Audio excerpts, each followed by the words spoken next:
Olá, boa noite. Sejam todos muito bem-vindos e bem-vindas ao Sinapse ICL, o seu ponto de encontro diário de entrevistas aqui no ICL. Oi, César. Boa noite para você, tudo bem? Boa noite, Robs, tudo bem? Boa noite para a nossa comunidade linda. É isso aí, vamos lá. Gostei da camiseta, Gostou hein? do look? Tem tudo a ver com o programa de hoje. Mostra aí na câmera a sua camiseta, maneira. Olha lá. Sabe quem é esse? Quem é esse? O Kandiaronk, de uma nação indígena que se chamava Wendat.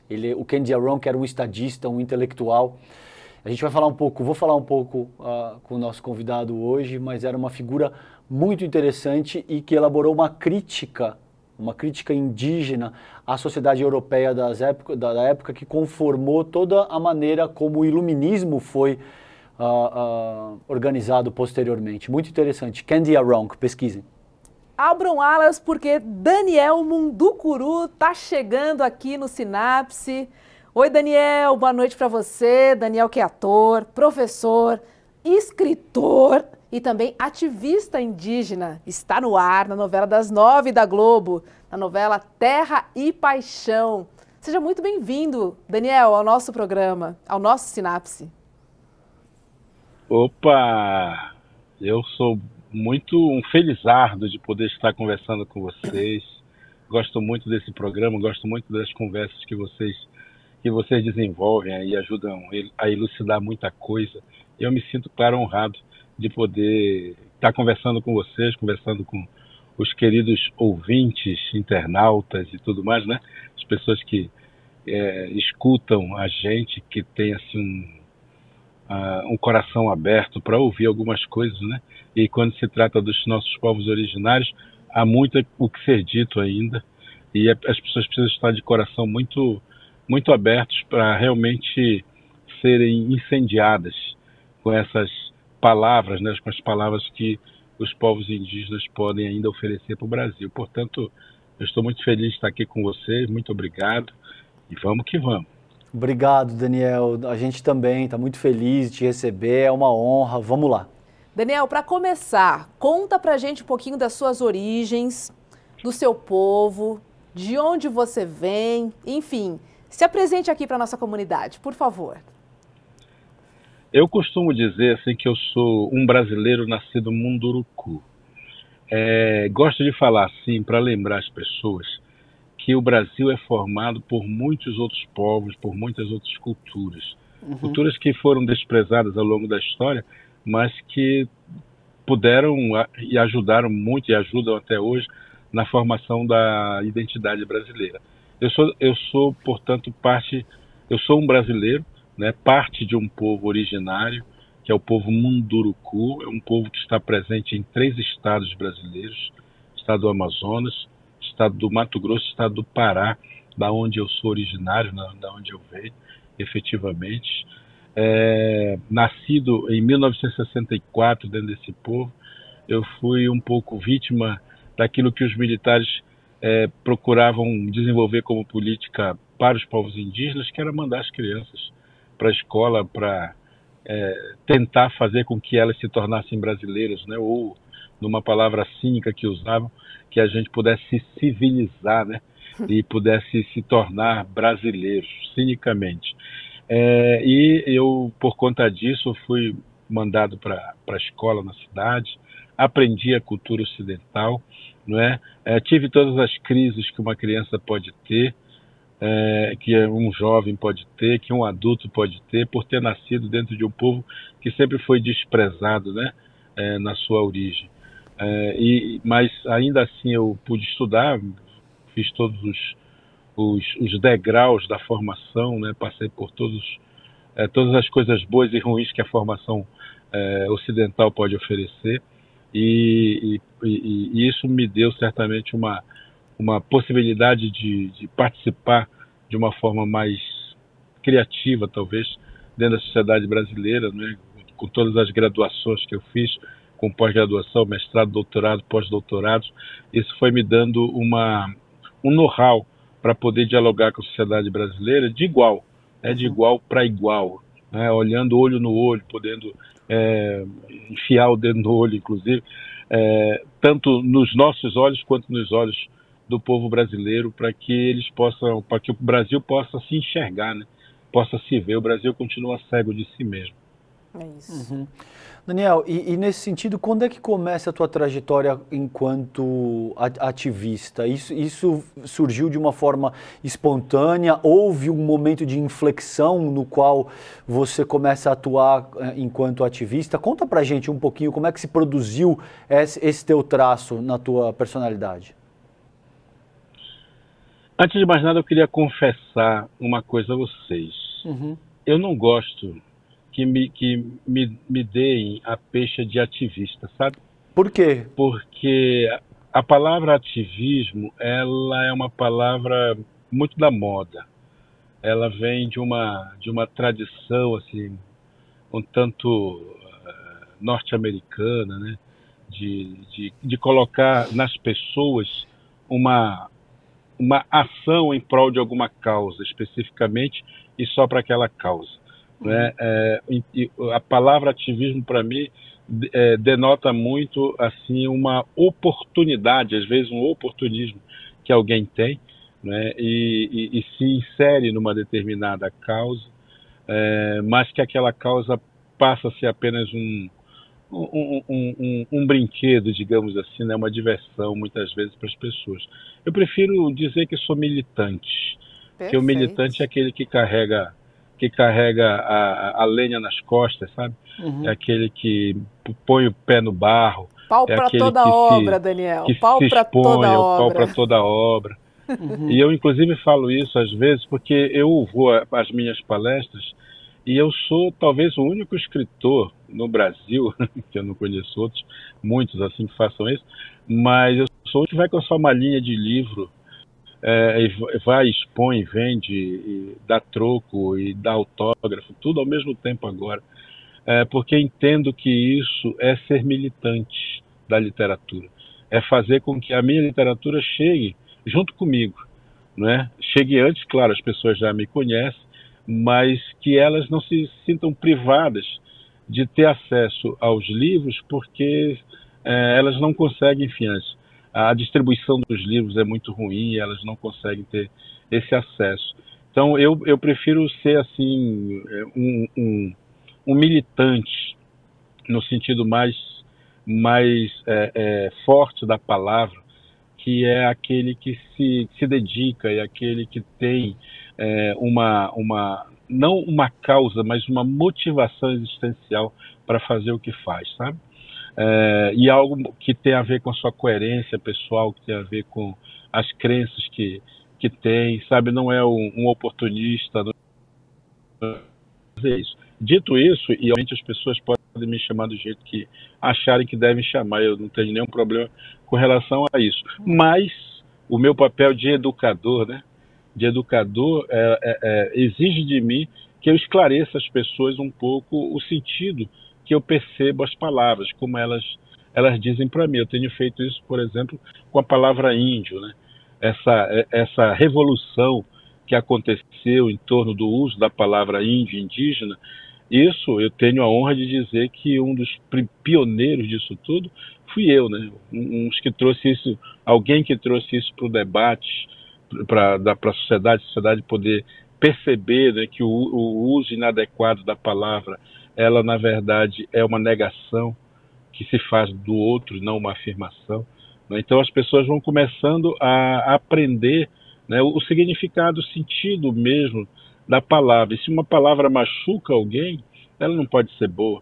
Né? Se uma palavra diz para uma pessoa que ela não é a totalidade, acaba fazendo com que a pessoa se sinta uma negação, uma nulidade. Né? Então, nesse sentido, o meu papel como educador é esclarecer. Então, por isso eu falei isso. Agora, essa minha atuação, digamos, essa minha militância, ela vem desde que eu me compreendi indígena, desde que eu conquistei, digamos assim, a ideia de que eu tinha o pertencimento a uma cultura. E ao perceber que eu era tratado de uma maneira muito inadequada pelos meus colegas de escola e tudo mais, eu fui alimentando em mim, não é, o desejo de poder ajudar a sociedade brasileira a entender melhor sobre si mesmo. Não é? Isso aconteceu ali por volta dos meus 18 anos, eu diria. Eu estava terminando o ensino médio, já estava começando a querer ir para a faculdade, fazer uma faculdade e tudo mais. Não é? Eu comecei a ter uma certa tranquilidade mental, uma tranquilidade de consciência, né, para começar a expor aquilo que eu efetivamente acreditava. A partir daí, eu não parei mais. Depois eu vim para São Paulo. Até meus 22, 23 anos, eu vivi no norte do Brasil. Primeiro no Pará, depois mudei para o Amazonas por conta dos estudos.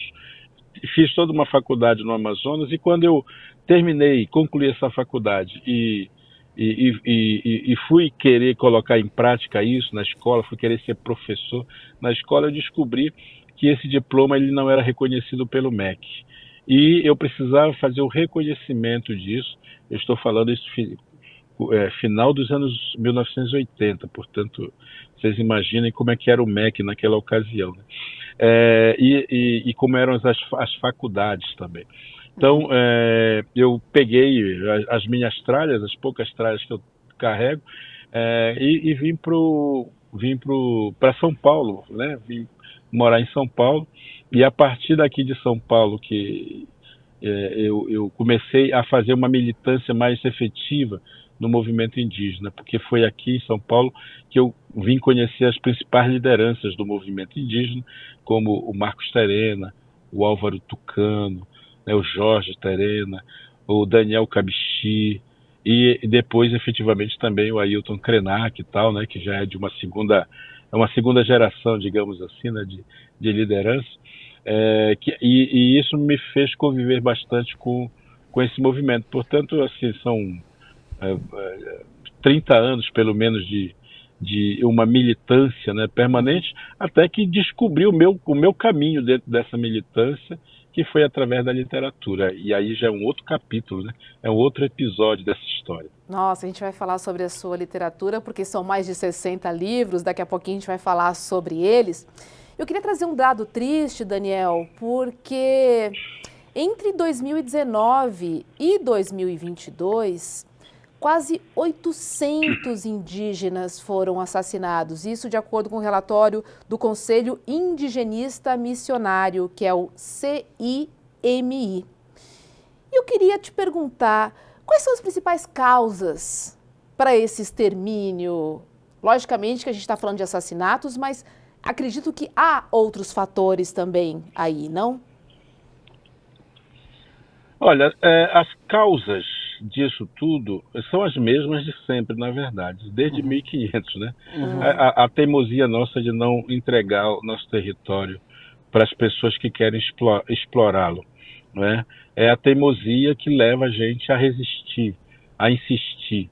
Recentemente, inclusive, teve mais um indígena assassinado, né? Que alguém que acabou denunciando na ONU recentemente aí a pilhagem do seu território e foi assassinado simplesmente e provavelmente não vai ter solução nenhuma como tem acontecido sempre na história do Brasil.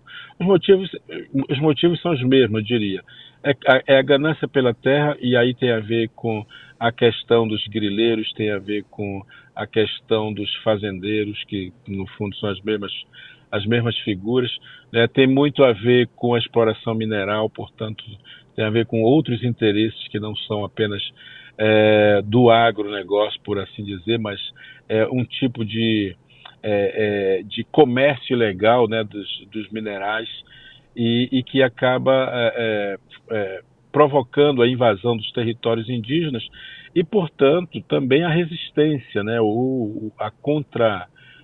a contrapartida que os indígenas fazem ao proteger sua terra, né, e acabam sofrendo mais porque podem menos, né? Aqueles que têm mais acesso às armas, acesso ao recurso financeiro, eles acabam sendo os maiorais nessa luta desigual. E, é claro, É claro que um garimpeiro, 2 garimpeiros, 20 garimpeiros acabam também, às vezes, sofrendo as consequências disso, mas como uma represália, né, desse agrupamento de gente que não tem caráter nenhum e que acaba, às vezes, convencendo as populações indígenas também, porque eles vêm com um discurso muito doce, um discurso muito amável, muito suave, né, de que os indígenas vão crescer, vão desenvolver, como ironicamente eles defendem, né, se deixarem entrar no território, se deixarem tirar as árvores, se deixarem furar a terra para tirar ouro. E as consequências disso, né, além do assassinato efetivo, do homicídio que acontece contra lideranças e contra essas pessoas que defendem seu território, tem também um outro suicídio, um outro homicídio, outro assassinato que vai acontecendo silenciosamente, que é justamente pela contaminação que as populações indígenas sofrem por conta da exploração mineral, sobretudo a exploração do ouro. O povo Munduruku, nesse momento, está vivendo uma pior crise humanitária de todos os tempos, muito parecida com a que sofrem os Yanomami. Aliás, quase que a mesma desgraça, digamos assim, que tem a ver com a contaminação por mercúrio, né, que está exterminando, vitimando uma população inteira, né? Entre os Munduruku já existem crianças nascendo com deformidade física, com deformidade mental, né, com uma série de consequências por conta do consumo de peixe, de alimentos em geral, que estão contaminados com mercúrio. E isso, aliás, lançou-se um filme, e eu peço à nossa audiência que, se puderem, assistam, que se chama A Amazônia, a Nova Minamata. É uma pergunta, a Nova Minamata. Uhum. Minamata é uma região do Japão que sofreu pela contaminação de mercúrio, né, e a sua população, a população desse lugarejo, ficou completamente deformada, né? E o governo daquela ocasião, ou a empresa que fazia a mineração, ela se negava a admitir, né, que o uso indiscriminado do mercúrio estava matando aquelas pessoas. Uhum. Na Amazônia, e sobretudo entre os Munduruku, está acontecendo a mesmíssima coisa. E eu não vejo, infelizmente, o nosso governo, que a gente lutou tanto para colocar ali, não é, no poder, se mobilizando no sentido de fazer um trabalho que seja favorável a essas populações, sabe? Não adianta simplesmente criar um ministério se esse ministério não tem condições, não tem estrutura, não tem recursos para fazer aquilo que tem que ser feito, e principalmente se esse ministério não tem autonomia para fazer, né? Então, para mim, presenciar tudo isso que está acontecendo com os parentes indígenas do Brasil inteiro, né? Essa mortandade que está acontecendo, para mim é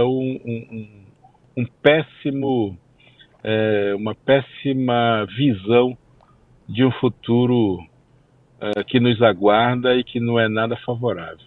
Uhum. Daniel, e na história tradicional do Ocidente, pelo menos, a gente tem uma divisão que tenta qualificar o Iluminismo e o século XVIII como o século das luzes, como se a partir daquele ponto, com os grandes pensadores iluministas, Locke, Hobbes, Rousseau, a gente começasse a se organizar com base no uso da razão.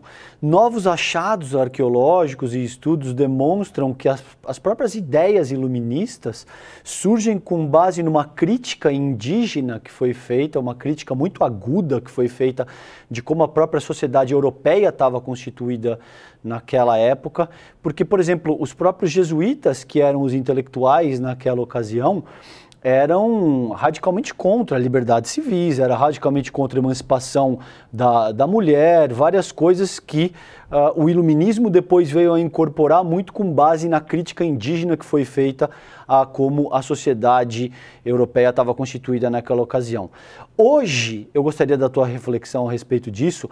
Me parece que a sociedade brasileira começa a refletir acerca disso, começa a refletir acerca da riqueza que os nossos povos originários podem trazer, em termos de sabedorias, em termos de coisas que devem ser incorporadas pela nossa sociedade. E eu gostaria de te ouvir porque eu estava vendo, tem uma amiga argentina em casa, e ela e minha mãe estavam assistindo a novela da Globo, Terra e Paixão. E aí acho que tem uma cena no qual existe um ritual, no qual o teu personagem alerta que existe uma situação de perigo e que a pessoa tem que tomar cuidado.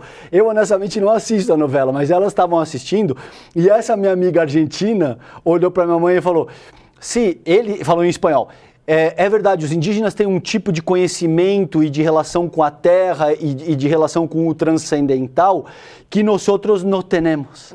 Então eu vejo que começa a ter uma espécie de transição para essa riqueza indígena que até então não existia. Você concorda com isso? Você acha que isso está acontecendo? Você acha que não é o caso? Como é que você sente essa questão? Olha, primeiramente, lembrar que o Ocidente ele nasce da oralidade, né? Da oralidade dos mitos e das narrativas gregas, das narrativas romanas e tudo mais. Nasce da oralidade. E boa parte do conhecimento e da ciência ocidental, ela é um roubo, né? Ela é mesmo um roubo que se faz de várias culturas do mundo, e vão se tornando a ciência máxima, né, do conhecimento que o Ocidente vai desenvolvendo e vai acreditando que aquilo que ele é capaz de transformar em ciência, em conhecimento estabelecido, num conhecimento canônico, essa é a verdade, né? E por conta disso, é claro, ele foi criando, foi se esclarecendo, né, foi clareando os seus saberes a partir da negação dos outros saberes, das outras ciências. Ele rouba o conhecimento do outro, constrói o seu próprio saber, o seu próprio conhecimento, sua própria ciência, e desqualifica a origem desses conhecimentos. E onde é que está a origem do conhecimento de todos os seres humanos? Está na própria natureza. Né? A natureza, ela é a grande mestra, ela é a grande e generosíssima mentora de todos os outros seres, né? E dos seres humanos, porque ela oferece a possibilidade dos humanos extraírem dela o conhecimento que ela tem para poder fazer com que a vida seja mais feliz, talvez. Então, o que a oralidade tem mostrado para o mundo ao longo da história é exatamente o conhecimento que nasce do povo, o conhecimento que está entranhado na sabedoria popular, é o conhecimento que efetivamente ordena o mundo, ou que o mundo ordena esse conhecimento. Né? E esse conhecimento está exatamente na natureza. Então o Ocidente, ele na verdade, não desenvolveu nada, né? Ele simplesmente capturou, para não dizer uma palavra um pouquinho pior do que isso, né? Ele assaltou, roubou, extraiu, né? O conhecimento do outro e transformou isso na sua própria ciência. Lembrando que, né, os egípcios já tinham um saber muito mais elaborado, né? Os gregos já tinham um saber muito mais elaborado, os Yanomami já têm um conhecimento muito mais elaborado do que o Ocidente. Agora, esse distanciamento que o Ocidente foi fazendo da natureza é que acabou sendo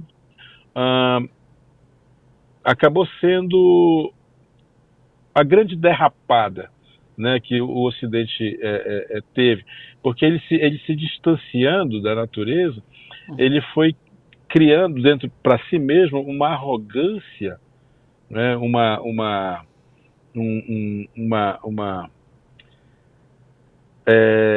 atitude de quem pode mais, de achar que ele é mais do que é de fato. Né? E na natureza não existe esse ser que é mais do que o outro. Na natureza existe um saber que é coletivo, né? Que é sistêmico, porque passa por todos.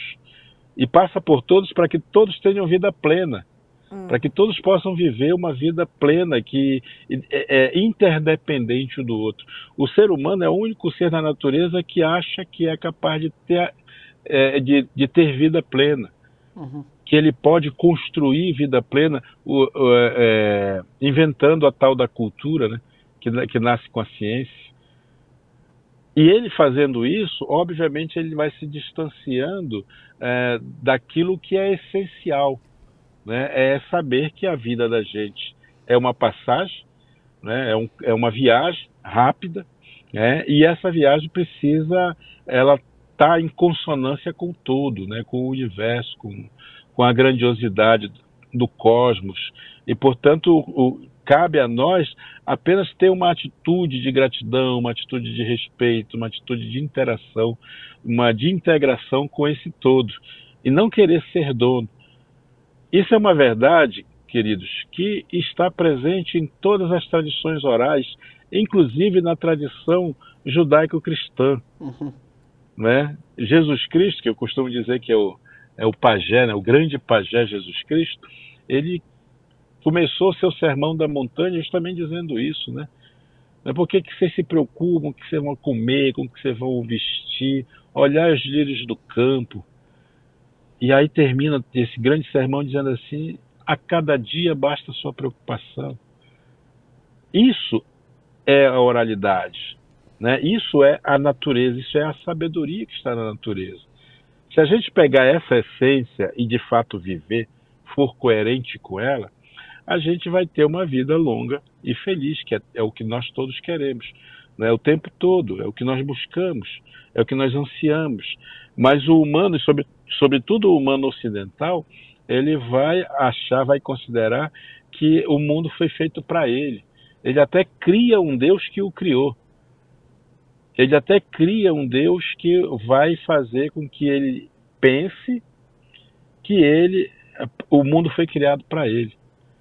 E isso acaba empobrecendo a experiência de humanidade que os outros seres da natureza, mesmo aqueles que não são humanos, têm, né, de grandiosidade, né, de espírito, de pertencimento que eles têm. Então vejam, o Ocidente está remando contra a maré, literalmente. Daniel, e quando fiquei curiosa aqui, hein? Fiquei curiosa aqui. Posso fazer uma pergunta? Ah, claro, por favor. Só para não perder o gancho. Pode me cortar à vontade. Não, é só para não perder o gancho. Você acredita em Deus?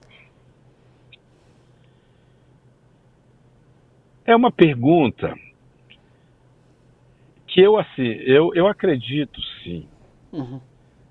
Eu acredito sim, acredito piamente que exista esse ser, né? Esse ser. Mas eu não acredito efetivamente que ele ordene o mundo, sabe? Que ele ordene o mundo. Porque o poder do Criador é o poder da criação. A criação é o grande feito da divindade. E uma vez criada, o Criador não precisa mais interagir sobre ela.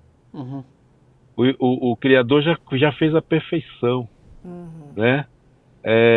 E se está tudo perfeito, ele não precisa... Aliás, um ser perfeito não pode criar a imperfeição.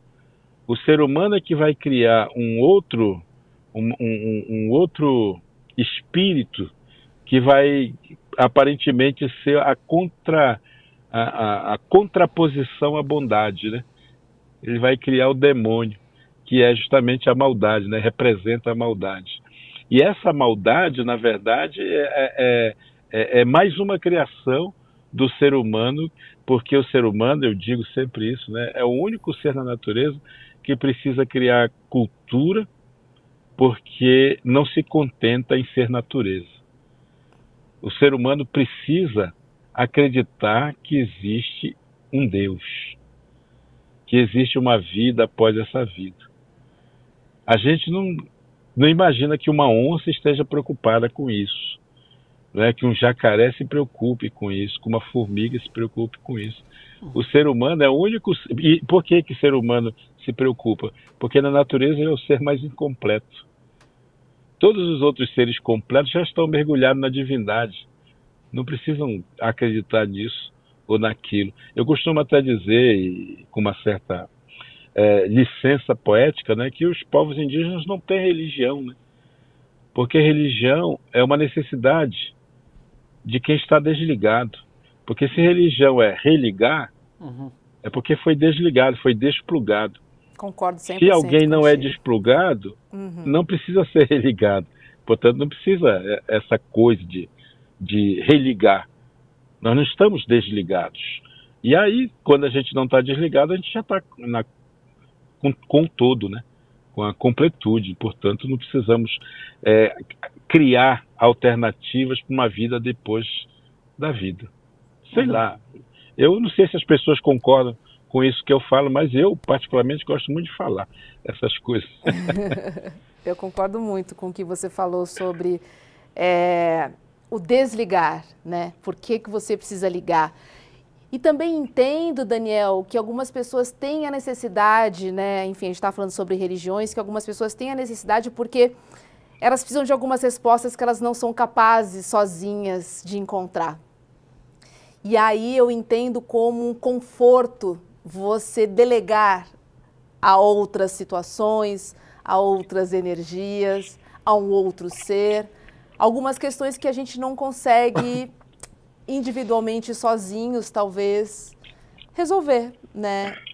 Eu entendo que vai chegar um momento em que, de fato, religiões não serão necessárias. Eu acredito muito nessa independência mesmo, mas eu acho que ela ainda não chegou para a gente, porque ainda é necessário esse conforto, de certa forma, né, da fé em alguma coisa, em algum ser, em algum objeto, enfim. Acho que ainda existe essa necessidade hoje, mas eu acho que ela vai deixar de existir, mesmo. Eu acho que você tem razão, mas eu acho que existe sim uma necessidade nossa de acreditarmos em algo. O que não está certo, no meu ponto de vista, é que se use isso para fazer com que as pessoas elas se sintam dependentes de outras pessoas. Há uma dependência nossa, que é uma dependência talvez do divino, que a gente abandonou em algum momento. Mas não é certo pessoas se servirem do divino para empobrecer outras pessoas, ou para dominar outras pessoas, ou escravizar outras pessoas. Catequizar outras pessoas, né? Exato. O discurso religioso hoje é um discurso extremamente maldoso. É um discurso completamente de dependência. É pior que droga, eu diria, sabe? Porque as pessoas elas estão tão mal conscientizadas do que são, que elas estão completamente dependentes de uma crença, de algo que determina a vida dela de uma maneira tal que elas, puxa vida, não conseguem caminhar com as próprias pernas. Olha, se há uma divindade, eu acredito que há, ele nos criou perfeitos, de fato, e nós precisamos apenas acreditar nisso. Não precisamos acreditar nas pessoas, simplesmente, né? Nós precisamos acreditar de que nós estamos mergulhados nessa finitude, né? Nessa infinitude. Caso contrário, a gente vai ficar eternamente dependendo de palavras positivas, vamos ficar dependendo eternamente de conforto, sabe? E as pessoas vão continuar usando as nossas crenças para dominar os nossos corpos, dominar as nossas almas, né? E com isso elas ficarem ricas, milionárias, usando isso, e a gente cada vez mais pobres, sem ter condições de comer, de casa para morar, porque uma das coisas que a religião foi já dita, né, E isso é real, podem falar o que quiserem, mas de fato a religião pode ser o ópio do povo, né? De fato a religião pode ser uma forma de domínio. E isso é sempre muito, muito cruel, eu acho. Porque, de certa forma, ela estabelece limites, né? Ela bota barreiras, né? Você aqui pode, aqui não pode. Quem determina é o homem. Você sabe que tem achados arqueológicos que são muito interessantes no sentido de demonstrar que existe uma correlação muito intrínseca entre as primeiras evidências de propriedade privada e, por exemplo, instrumentos que eram considerados sagrados e que, portanto, só poderiam ser manuseados por uma ou outra pessoa, que seria uma liderança espiritual de uma determinada época. Então, ao encontro disso que vocês estão propondo, isso faz todo sentido. A própria dimensão de propriedade privada, nesse sentido, estaria diretamente atrelada com a questão daquilo que é sagrado, com aquilo que só pode ser apropriado e tocado por determinados indivíduos em determinada sociedade. E aí, Daniel, eu queria tocar num ponto contigo da tua fala que eu achei brilhante, quando você fala numa espécie de arrogância dos povos ocidentais, no que eu entendo ser uma espécie de autossuficiência. Eu toco nesse ponto no Esfarrapados, no livro que eu te dei de presente. É por isso que eu trabalho com essa categoria que eu chamo de elitismo histórico e cultural, que tem como premissa elementar a invasão europeia nas Américas, que a partir desse ponto passam a pilhar, matar, estuprar as nossas comunidades ameríndias, e tem o capital enquanto processo, esse processo que te deixa com a tua força de trabalho como única mercadoria a ser vendida, no sentido de fazer a manutenção da sua subsistência, e a partir daí se apropria da maior parte daquilo que você é produzido. Essas duas coisas somadas criam um modelo de sociabilidade que é extremamente arrogante, que é extremamente autossuficiente e que começa a hierarquizar as pessoas e começa a te dizer: isso aqui é científico, isso aqui não é científico, isso aqui é bom, isso aqui não é bom, isso aqui é certo e isso aqui é errado. A meu ver, e aí eu gostaria de te ouvir, Daniel, isso está encaminhando o mundo por um processo de destruição. Não é por acaso que a gente vê guerras e conflitos de todas as ordens no Brasil e junto à própria sociedade internacional. E a minha pergunta aqui é: você acredita que essas contradições deverão se agudizar a um ponto, a um paroxismo, que talvez a gente não tenha retorno? Ou você é um pouco mais otimista e você acredita que a gente vai ser capaz de reverter essa lógica ocidental antes de destruir, por exemplo, a nossa biosfera, antes de tornar o planeta um lugar inabitável? Como é que você sente essa questão? Ou seja, tem jeito, Daniel? Basicamente, resumindo é isso. Resumindo é isso. Olha, eu diria... Eu penso que nem pensava o nosso eterno Raul Seixas, sabe? Que o planeta é como um cachorro que, quando as pulgas estão comendo muito ele se sacode para botar as pulgas para fora. Eu acho que o planeta está fazendo isso. Tá se chacoalhando aí para jogar as pulgas para fora. E toda essa mudança climática que nós vivemos, toda essa mudança na questão ambiental, eu diria uma reação, é uma reação da própria natureza. Eu não vejo nem como fim do mundo, não é? Mas também não vejo como voltar a uma realidade ideal, né? Nós temos um mundo extremamente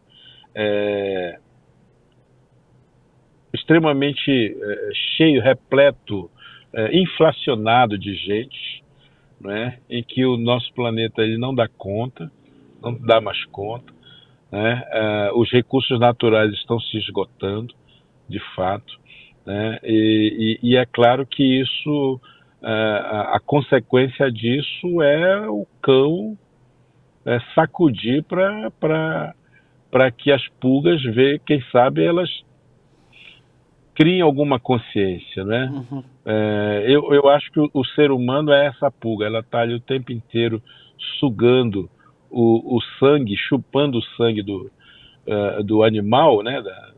da natureza, no caso, e se acostumou tanto a isso, e gosta tanto de fazer essa exploração, gosta tanto de detonar, que ele não consegue mais ter critérios, né, para parar isso de acontecer.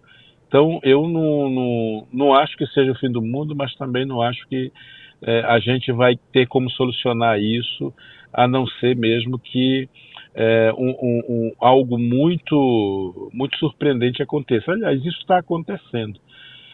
Mas, com tantas guerras aí que nós estamos presenciando, mas o ser humano, e quando eu falo ser humano, eu não estou falando dos seres humanos que sofrem a dor disso tudo.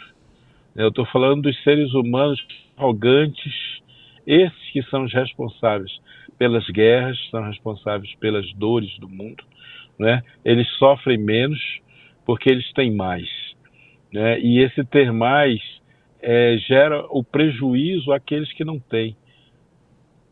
Porque o mundo sendo comandado por meia dúzia de pessoas, assim, para exagerar, mas comandado por meia dúzia de pessoas, não tem como dar certo.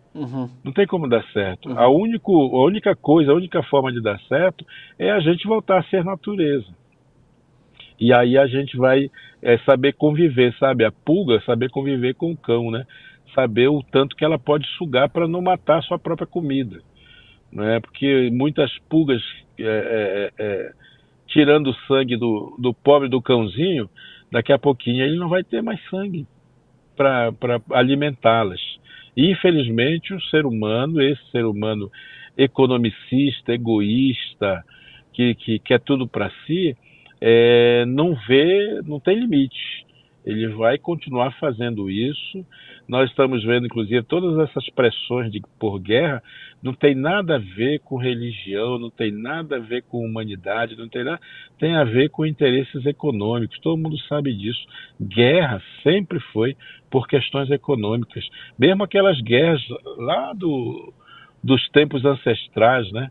As guerras que os indígenas faziam há algumas centenas de anos atrás, eram guerras econômicas também, tinham interesses econômicos, não era só de domínio de território, já é um interesse econômico, mas tinha a ver também com a continuidade do próprio povo, né? Guerras tem sempre esses interesses por trás, e isso acaba, se não for, né, se a gente não souber colocar um controle nisso, um controle social nisso, a gente acaba aceitando, naturalizando, como tem acontecido já. Daniel, vamos falar um pouquinho dos seus livros aí. Você tem mais de 60 livros, né, lançados, muito bacana, parabéns. Já recebeu prêmios aqui no Brasil, também fora. E você tem um público, né, como preferência, que é o infanto-juvenil. Por que você escolheu esse público? Tem uma relação com a educação que falta muito sobre os povos originários nas escolas? Será que seria uma maneira, então, que você encontrou de conversar, né, com a futura geração, ou não? Olha, eu costumo dizer duas coisas. Primeiro, que eu fiz uma escolha de escrever para crianças e jovens por entender que o Brasil ensinava para as crianças formas muito, muito equivocadas de trabalhar com a temática indígena, de entender as populações indígenas. Portanto, sem material condizente para uma educação libertadora da mente deles, das crianças, a gente não ia conseguir avançar. Então eu me propus, ao descobrir que eu tinha o talento de contar histórias, tanto a história oral quanto a história escrita, eu me propus ser um autor para conversar, para dialogar com essas crianças. Mas também, aos pouquinhos, eu fui descobrindo que eu não escrevia exatamente para crianças, mas eu escrevia para a infância. Porque fui descobrindo que a infância, ela resiste ao nosso crescimento, né? A infância, ela está junto, ela vem junto com a gente na medida em que a gente vai crescendo, né? o ser criança é um período de vida, mas a infância não. A infância faz parte de um processo de formação do humano completo. Portanto, a gente, dentro de mim, que vou fazer 60 anos, né, está a criança, não a criança, aquela fase de ser criança, mas a infância que eu vivi. Está dentro de mim a juventude, está dentro de mim a vida adulta, e está dentro de mim agora, né, nesse momento que eu já estou caminhando para a quarta fase da existência, né, que é a velhice, que eu espero que seja uma experiência muito, muito agradável, né, isso tudo sintetiza naquilo que eu sou hoje. Então, quando eu escrevo para a criança, entre aspas, assim, eu, na verdade, estou atingindo o adulto. Eu estou atingindo a infância que o adulto carrega consigo. E que muitas vezes ele esquece. E esquece por quê? Porque a sociedade ocidental é a sociedade do esquecimento. Ela faz questão que a gente esqueça para poder dominar a gente. Jogar a gente, sabe para onde? Para um negócio que ela chama de futuro. O ser humano ocidental é o ser do futuro. E quando a gente é o ser do futuro, a gente é um ser egoísta. Porque a gente vai acabar acreditando que nós somos melhores do que de fato somos. Não à toa, a grande lógica, né, do Ocidente hoje é a tal da meritocracia. O que é a meritocracia? A meritocracia é a enganação, é uma empulhação, né, sobre as pessoas. As pessoas acreditam, são levadas a acreditar que são melhores do que de fato são, ou que chegaram num lugar por mérito delas. Pelo contrário, isso é puro egoísmo, pura ganância, né? É pura vaidade. Né? E quando a gente tem tudo isso dentro da gente, a gente está pouco se importando quem está caminhando do nosso lado. Porque na sociedade ocidental você tem que vencer. E para vencer, você tem que derrotar alguém. Para chegar lá no alto, você tem que botar um monte de gente para baixo. Portanto, você vai crescendo, vai sendo educado com uma visão de poder sobre o outro. Então, essa visão, né, que é uma visão que está sendo alimentada o tempo inteiro na nossa sociedade, ela precisa ter um contraponto. A gente precisa trazer um contraponto. E é bom que o discurso indígena, né, o discurso da educação indígena, o discurso ambiental indígena, seja também das crianças, para que elas não cresçam achando que elas merecem. Né? O mérito não é nosso, o mérito não é delas, o mérito não é de ninguém. Né? Ou a gente caminha juntos e constrói junto, ou a gente se dana junto, né? Ou a gente se lasca junto. Mas às vezes a gente se lasca junto por conta da ganância e do egoísmo de uns poucos. Então, a minha escrita, ela é uma escrita militante. Mais uma vez, né? Voltando a essa ideia da militância. É uma escrita militante. Porque eu faço com que as nossas crianças, elas reflitam, se questionem, e eu faço com que elas também façam que os adultos se questionem. Porque eu penso que aqueles pais, aquelas mães que realmente se importam com a vida dos filhos, eles vão ler, as mães vão ler, os pais vão ler o que as crianças estão lendo. Né? E se tudo der certo, na minha estratégia, elas vão ser atingidas também por essa lógica, sabe? Ou por essa, não lógica que é melhor, né? Por essa impermanência que os povos indígenas ficam sempre nos lembrando, sabe? Nós estamos de passagem nesse mundo, ponto final. Nós somos natureza, ponto final. Queiramos ou não, tenhamos riqueza ou não, o caminho é o mesmo para todo mundo, sabe? O destino nosso está traçado mesmo. Né? E o destino aqui no sentido de a gente ter uma finitude, ponto final. Né? E para que a gente possa permanecer vivo nesse mundo, a gente tem que deixar os bons pensamentos, sabe? As boas obras, né? As boas atitudes. E é isso que nos torna eternos. não é a riqueza, isso aí é tudo vaidade. Uhum.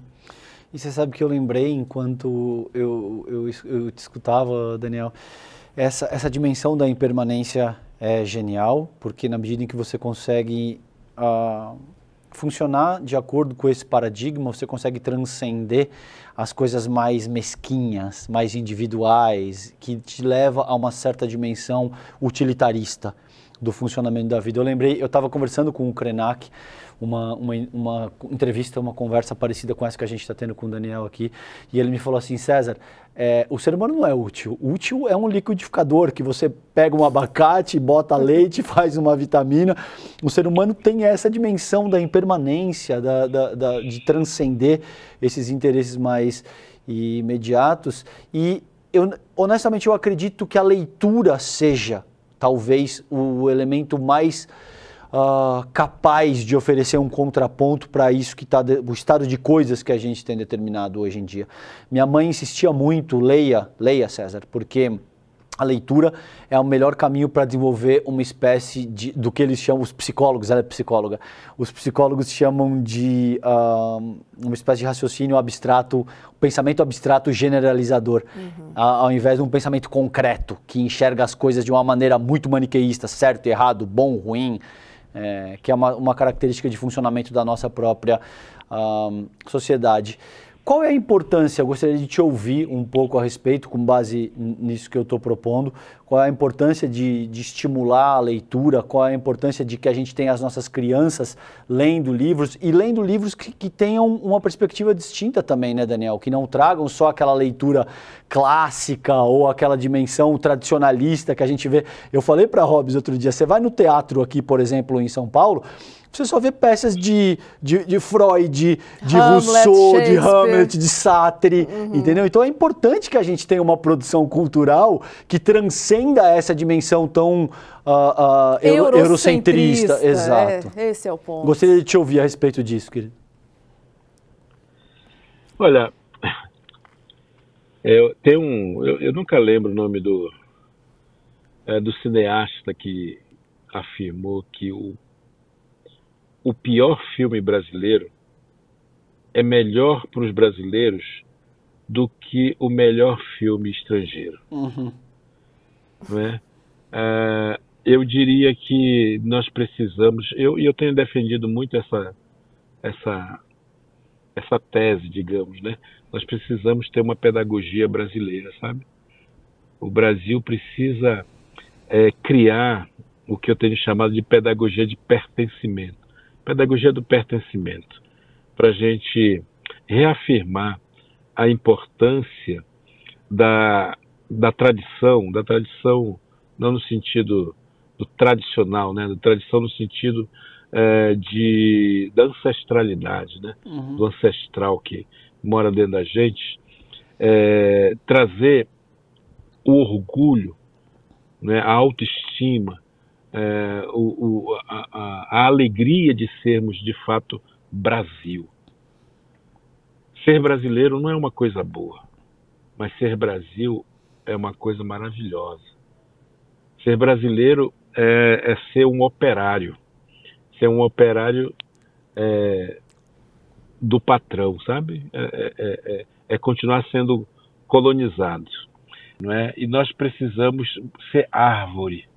Nós precisamos ser madeira de lei, né? Nós precisamos ter raiz, como tem a árvore pau-brasil. Então, nesse sentido, nós precisamos desenvolver uma pedagogia que nos devolva o nosso orgulho das nossas origens ancestrais. Infelizmente, e aí a história do Brasil tem sido a história narrada pelo colonizador, por aqueles que se acham vencedores, sempre nos deixou de fora na nossa formação do nosso orgulho de sermos indígenas ou de sermos africanos, né? Ou de termos a nossa origem na África. Diziam sempre que o melhor era ser europeu. Ficavam nos ensinando a história da Europa, a história americana, norte-americana, para colocar na nossa mente de que nós precisamos chegar a ser colonizadores de nós mesmos. E isso foi extraindo da gente o nosso orgulho da nossa ancestralidade. E o que dá orgulho na gente, efetivamente, é o pertencimento, é saber que a gente é parte, é saber que a gente faz parte de um todo, né, e um todo que tem uma raiz forte, como o pau-brasil tem, né, e que vai nos dar uma dimensão de totalidade, sabe? Eu costumo dizer assim que o Brasil tem vocação para a felicidade. E a felicidade do ser Brasil está na nossa diversidade, né? Saber que nós somos formados por muitas camadas diferentes de ancestralidades que torna e que faz da gente um povo completamente diferente, completamente novo no mundo. Nós precisamos ter orgulho disso, precisamos aprender a ser Brasil, né, para a gente poder trazer, transformar, acreditar mais no nosso potencial, acreditar mais naquilo que de fato nos caracteriza como humanos no mundo, né, humanos diferentes, porque formados por diferentes povos, por diferentes culturas, portanto, por diferentes formas de ser humano. Né? E esse ser humano no Brasil ainda precisa nascer dentro da gente para que a gente possa também ser assim, agentes da transformação, agentes da mudança. Daniel, não vou deixar você embora sem te perguntar sobre essa badalação aí de ser um ator da novela das 9 da Rede Globo. Boa. Quero saber como é que você está lidando com isso e como é que você vai aproveitar essa janela para também poder dividir conhecimento, enfim, apresentar para o Brasil, né, a cultura dos povos originários e outras bandeiras que você considera importantes. Então, queria entender como é que está essa badalação, primeiro, e depois como é que você está estrategicamente aproveitando essa janela aí que se abriu. Olha, então, eu recebi esse convite que eu achei assim, muito, muito mágico, muito maravilhoso, do próprio Valci Carrasco, que é o autor da novela Terra e Paixão. Um amigo de longa data, na verdade, a gente se conhece há muitos anos, e de repente o Valci, que já escreveu muitas novelas que com personagens indígenas, mas nunca com indígenas representando esses personagens, quase sempre era um ator global já não indígena que Sim. fazia a interpretação desses personagens, o que virava uma caricatura, né? Efetivamente. E dessa vez ele me chamou, me convidou, na verdade, no primeiro momento, para ser o consultor dele para os textos que ele iria produzir para esse núcleo indígena que ele estava criando. E aí, obviamente, faz parte do meu trabalho, né, fazer essas leituras para não deixar que os equívocos se reproduzam. Eu aceitei ser o consultor, mas no segundo momento ele veio com uma ideia um pouco mais provocativa para mim, que era justamente de me oferecer um papel para representar, para atuar na novela. Disse que tinha escrito, tinha pensado em mim quando criou o Pajé Jurecê, né, e que gostaria muito que eu fizesse parte e tal. É claro que eu arregalei os olhos de surpresa e disse assim: você está doido, eu nunca fiz isso, né, eu não sei o que é atuar. Aí ele falou: isso não é um problema, você está na Globo. Isso a Globo ensina. Isso não é a coisa mais difícil do mundo de fazer, não. Você já é o próprio Jurecê, não tem muito o que aprender também e tal. E aí eu disse: tá bom, então vamos lá, já que é assim, né? Já que é fácil assim, vamos lá. E de fato, né, eu recebi toda uma preparação para poder atuar e tal. Fico feliz de ver que está tendo uma repercussão muito boa.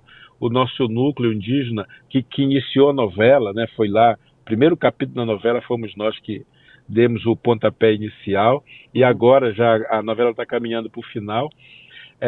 a gente está ali agora aumentando a nossa participação e tal, e quase que todas as soluções dos dramas vai passar pelo núcleo, né, da família do Jurecê. Então, isso tudo, esse é o contexto. Agora, o que eu tenho feito com isso?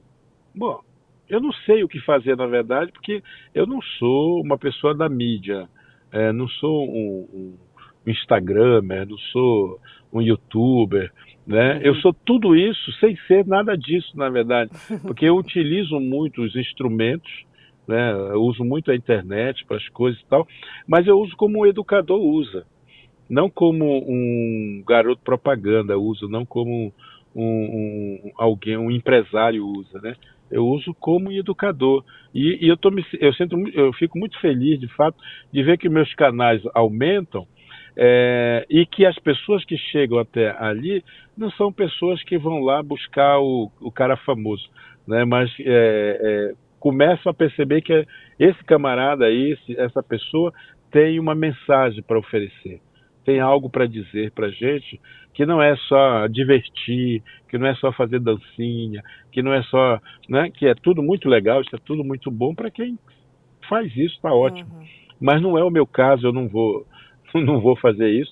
Mas tenho aproveitado, sim, eu tenho recebido alguns convites para fazer palestras, como eu já fazia antes, na verdade, mas eu tenho aproveitado essa janela também para dar maior visibilidade à literatura indígena, aos autores indígenas, né? Porque aí a gente cria também uma imagem na sociedade brasileira, uma imagem que já está feita, na verdade, de que há uma literatura indígena que precisa ser conhecida, precisa ser lida, que a leitura é fundamental para a gente construir uma consciência crítica, e é muito importante que a gente leia autores indígenas para que a gente possa também desentortar o nosso pensamento, né? Para que a gente olhe para os povos indígenas do jeito que eles são, não como do jeito que a gente gostaria que ele fosse. Porque toda vez que a gente olha para alguém querendo que ele seja do jeito que a gente está colonizando o pensamento, né? Está fazendo com que o outro tenha a impressão de que a minha perfeição é melhor do que a perfeição dele, né? E isso mais uma vez, é pura ilusão, né? É pura ficção que vai se impondo na cabeça da gente. Portanto, se os nossos amigos aí quiserem me seguir nas redes sociais, vão fazer uma gentileza para esse amigo aqui e vão poder usufruir um pouco dos saberes que eu trago comigo e que gosto de compartilhar com todo mundo. Que legal. Que ótima oportunidade da gente conhecer mais sobre a cultura dos povos originários. Existem muitos estereótipos, na verdade, né, Daniel, que foram passados, principalmente na escola, né? A construção que nos foi apresentada, né, precisa ser repensada, reescrita, reconstituída, na verdade, como ela realmente é.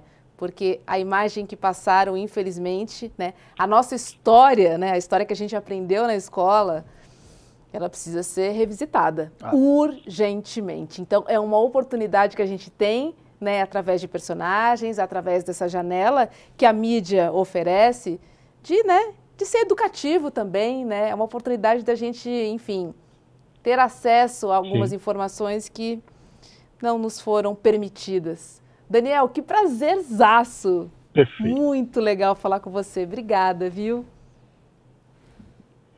A honra é minha, como eu disse no início, Sinapse para mim é um programa maravilhoso. Eu assisto sempre que posso e acompanho, assim como todo ICL, né, e como ele vem se comportando, né, nesse nosso país e tal. Então, para mim é uma alegria fazer parte dessa grande família do ICL e de tudo aquilo que tem sido colocado, né, apresentado para a sociedade brasileira como uma possibilidade de a gente ser mais militante e menos ativistas, né? Que a gente possa pegar mesmo as ferramentas na mão e usá-las para a gente mudar o mundo. Muito obrigado. Obrigado, Daniel. A gente que te agradece. Foi um prazer conversar contigo hoje à noite. Um abraço grande, querido. Obrigado, viu? Boa noite. Tchau, tchau.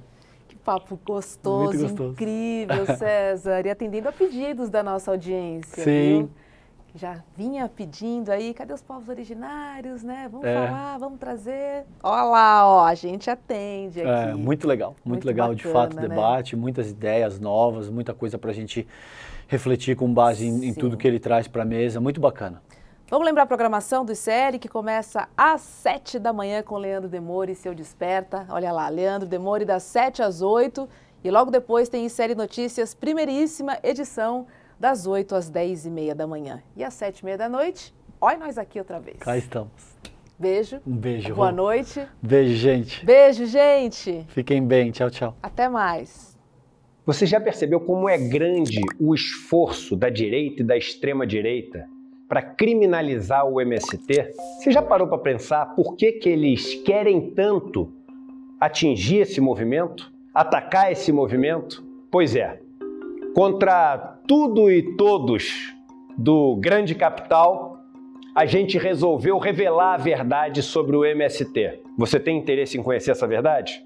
No dia 12 de novembro, um domingo, às 8 horas da noite, no horário de Brasília, a gente vai apresentar para vocês trechos do documentário De Quanta Terra Precisa o Homem e também fazer um debate incrível sobre essa que é uma das questões mais importantes para o Brasil, a questão da terra.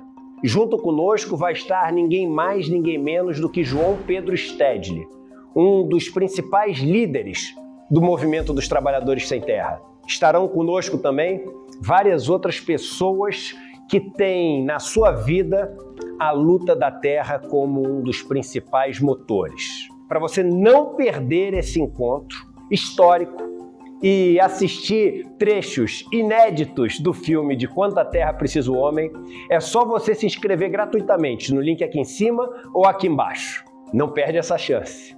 Todo mundo vai celebrar a estreia do ICL no mundo dos documentários e filmes e, mais uma vez, aprender muito com a nossa plataforma.